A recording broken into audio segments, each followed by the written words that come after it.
All right, I'm gonna do a little, just a little impromptu here. I just got some thoughts on my mind that have come to my attention, and might be a little noise because of the road.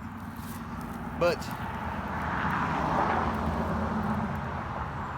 we've all been hearing about food shortages. A lot of people have been talking about it. Zombie Farmer, Real World Prepper, those guys, good sources for information and getting information out there. Um, but yeah, food shortages are here. And the reason I say that, I work in food, in the food business. I work at a restaurant. Shoot me. All right. So, what we have been informed about is meat shortages, beef primarily, is when we make orders to replenish, what we've sold, they're limiting the amount that you could order. And our store is $1 million a year plus store. It's quite busy. We live in a college town, so it's also quite busy with sporting events, graduations, all that stuff like that. So, and we get quite a bit of business.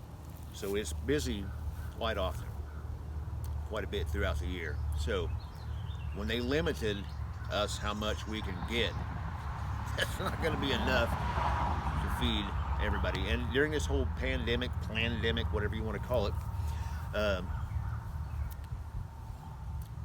we never shut down. We didn't lose any hours, anything for us.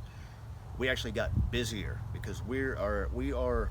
I work at a place called Sonic, and y'all here in the South and all that kind of stuff in the Midwest will know what that is.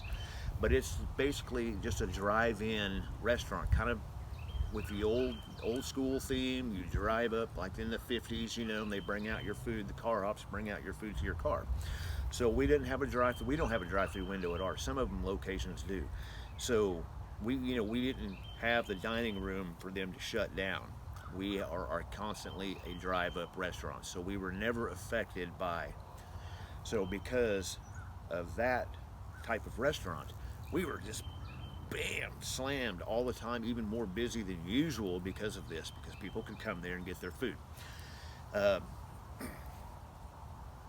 but like I said, they have shut down, or they have not shut down, but they have limited the amount of meat that we can order. And as busy as that we are, a lot of times, that's not going to be enough. Usually, for the big hamburgers, we're limited to 5 boxes of meat that we can order. And on the small, like the junior hamburgers, we are limited to 1 box per truck order. We get 2 trucks a week. Now, that is not going to be enough. So 10 boxes of big meat and 2 boxes of little meat for a week. That is not going to be very much. For as busy as the restaurant as we are, that's going to be very difficult. I'm wondering if they're going to limit the amount of hamburgers that you can order per order, So like a person can only order 3 or 4 hamburgers at a time. I don't know what they're going to do. They're going to have to see. Hot dogs also. We have beef hot dogs. We have the kosher beef hot dogs. The small ones are the footlongs, or the pork, chicken, and all that, like a regular hot dog. With 6-inch hot dogs or beef, those are going to be affected as well because it's the whole beef market.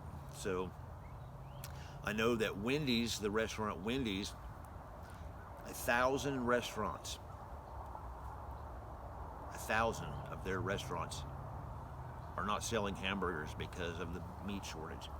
This is crazy, folks. We have farmers that their crops are in their field, cut, ready to go, piled up, dying in the fields. Milk being poured out. To me, this whole thing seems staged. You have local farmers around here, and probably in a lot of other states too, that are selling their product locally, their meat, their milk, their their eggs, all that stuff locally to local people, which is a tremendous thing. That's awesome.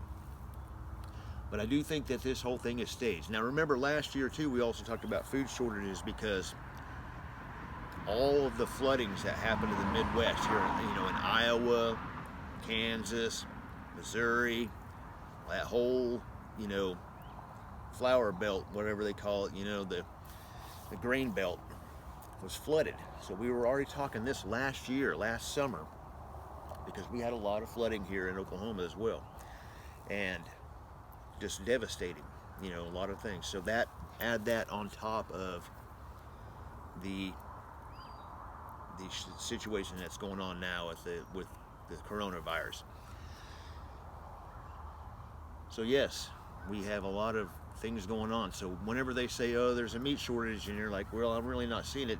Well, I'm seeing it already affecting the business that I work in. And they made this announcement that to all of us to let us know that we are being limited on what we can have and what we can, get. So it's real. It's a real thing. So it's happening. But like I said, I think a lot of it is staged because we have the crops dying in the fields that they're not getting to market, milk and things like that being poured out, wasted. It's like, who is telling these people to do this? Are they just not being able to sell it because the manufacturers and things are refusing to buy it? The bigger companies that buy that stuff are refusing to buy it, and it's going to waste. It just makes you wonder what's going on.